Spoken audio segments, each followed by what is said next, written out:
नमस्कार दोस्तों, स्वागत करते हैं हमारे चैनल पंडित न्यूज़ भोजपुरिया में। आज हम बात करेंगे बिहार के राजनीतिक लोकसभा के बारे में। तो दोस्तों, अगर आप हमारे चैनल पर नए हैं तो चैनल को सब्सक्राइब कर लीजिएगा और वीडियो को लाइक कर दीजिएगा और ज़्यादा से ज़्यादा शेयर कर दीजिएगा। तो दोस्तों, मैं आप लोगों को बता दूं कि बिहार में लोकसभा चुनाव को लेकर काफ़ी ज़्यादा बवाल मचा हुआ है। अब बवाल मचने का असली कारण है मनीष कश्यप। मनीष कश्यप इसलिए मैं बता रहा हूँ क्योंकि मनीष कश्यप अभी बता रहे हैं कि 50 दिन का टाइम है और लोगों से सिर्फ 11 रुपया चंदा और 11 वोट मांग रहे हैं। क्या लोग उनका समर्थन कर पाएंगे? आप लोग स्क्रीन पे देख रहे होंगे कि मनीष कश्यप का जन सैलाब कितना है। इसी की वजह से अभी बिहार के राजनीति में हलचल मची हुई है। सारे नेताओं का सिस्टम खराब करके रख दिया है मनीष कश्यप। इसीलिए हमको पता चला है सूत्रों से कि अभी कुछ हाल ही फिलहाल में बेतिया में रैली होने जा रहा है नरेंद्र मोदी का। क्या नरेंद्र मोदी टेंशन में आके ये सब कर रहे हैं? ये हो भी सकता है और नहीं भी हो सकता है। तो दोस्तों, मैं आप लोग बता दूं कि जब से मनीष कश्यप चुनावी मैदान में ताल ठोक दिए है तब से लगातार सारे पार्टियों का टेंशन बढ़ गया है कि भाई पूरे चंपारण का सीट पर क्या होगा, किसका सत्ता जमेगा। लेकिन मनीष कश्यप सीधा दावा ठोक रहे हैं कि वो सीधा अपना ही झंडा वहाँ फहराएंगे और देखना ये है कि मनीष कश्यप क्या वहाँ अपना झंडा फहरा पाते हैं। और अगर झंडा उनका अगर वहाँ चला गया तो समझ लीजिए कि पूरे चंपारण में मनीष कश्यप के अलावा किसी भी पार्टी का वोट नहीं होने जा रहा है। इसलिए क्योंकि पूरे चंपारण में अभी तक मैं जहाँ तक हूँ, मैं चंपारण से ही हूँ। चंपारण में ऐसा काम नहीं हुआ है जो होना चाहिए था।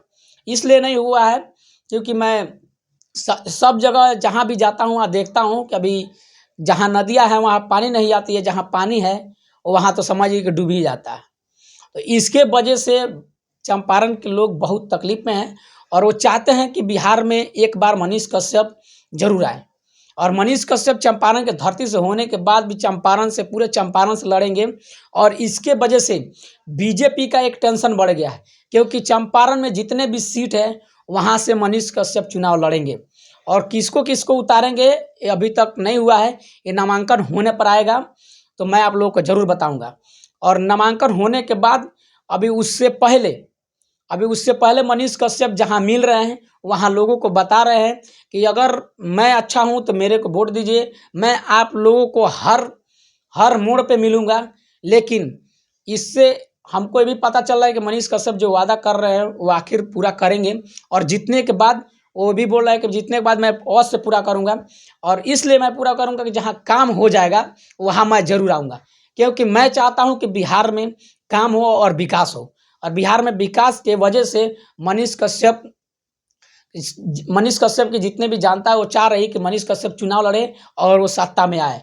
इसके वजह से मनीष कश्यप को लोग 11 रुपया चंदा और 11 वोट का समर्थन दे रहे हैं। और मनीष कश्यप का जन सलाब देकर सारे पार्टियों का टेंशन बढ़ गया है और टेंशन की वजह से मनीष कश्यप भी सबका टेंशन बढ़ा रहा है। इसके वजह से मनीष कश्यप को ज़्यादा से ज़्यादा धमकियां भी मिल रही है कि मनीष कश्यप ऐसा न करें। और इसके वजह से आज जितने भी अभी बेतिया, मोतिहारी, वाल्मीकि नगर क्षेत्र जितना भी है चंपारण में जितना भी सीट हो सबका टेंशन बढ़ा कर रख दिया है कि इस बार मनीष कश्यप को क्या किया जाए, मनीष कश्यप को कैसा रोका जाए। लेकिन मनीष कश्यप रुकने का नाम नहीं ले रहे हैं। वो जब से आए हैं जेल से छूटकर वो लगातार पब्लिक के बीच में अपना बातों को रख रहे हैं और बता रहे हैं कि हम ऐसा ही लड़ेंगे और हमेशा आप लोगों के लिए लड़ते रहेंगे। इसीलिए मुझे उनसे प्रेरणा ये होती है कि जीवन में हमेशा संघर्ष करना चाहिए। अगर संघर्ष करके अगर कुछ कुछ अपने लिए नहीं कर सकते तो जनता के लिए ज़रूर करना चाहिए। इसलिए क्योंकि जनता हमेशा उस बात को ध्यान में रखेगी कि जो भी हुआ वो हमारे लिए अच्छा किया और जनता हमको और आपको ज़रूर सपोर्ट करेगी। इसी की वजह से मैं बता रहा हूँ कि मैं जहाँ भी देख रहा हूँ मनीष कश्यप का जितने भी लोग समर्थन कर रहे हैं, काफ़ी भीड़ लग रही है। और मनीष कश्यप जहाँ नहीं पहुँच रहे हैं वो अपने समर्थकों से बोल रहे हैं कि हमारा संदेश वहाँ तक पहुँचा दीजिएगा। और इसी की वजह से मनीष कश्यप लगातार सुर्खियाँ बटोर रहे हैं। और मनीष कश्यप अभी ट्रेंडिंग में चल रहे हैं। और ट्रेंडिंग में चलने का कारण यही है कि लोगों से जाकर वो मिल रहे हैं। ऐसा नहीं, बिहार में काफ़ी सारे नेता हुए, सांसद हुए। अब नेता सांसद क्या करेंगे बिहार में? वह यहाँ जीत के जाते हैं, अपने चिकनी चुपड़ी बातों में लोगों को वोट देते हैं, घूस पैसा दे के वोट लेते हैं और बिहार में कुछ काम तो करते नहीं हैं अपने क्षेत्र में और जाके दिल्ली में बैठ जाते हैं। न उनसे वहाँ से कोई लेना देना नहीं होता है। 5 साल में एक बार आएंगे, वोट मांगेंगे और फिर चले जाते हैं। लेकिन मनीष कश्यप ऐसा नहीं सोच रहे। वो बोल रहे हैं कि जहाँ मेरा इसी क्षेत्र में हमारा कार्यालय होगा और कार्यालय में मैं डेली बैठूंगा और डेली लोगों को समस्या का समाधान करूंगा। अगर ऐसी बातों से आप समर्थन करना चाहते हैं तो मनीष कश्यप के लिए एक बार जरूर कमेंट करिएगा और वीडियो को ज़्यादा से ज़्यादा शेयर कीजिएगा। मिलते हैं नेक्स्ट वीडियो में दूसरे जानकारी के साथ, तब तक के लिए दीजिए इजाज़त। धन्यवाद।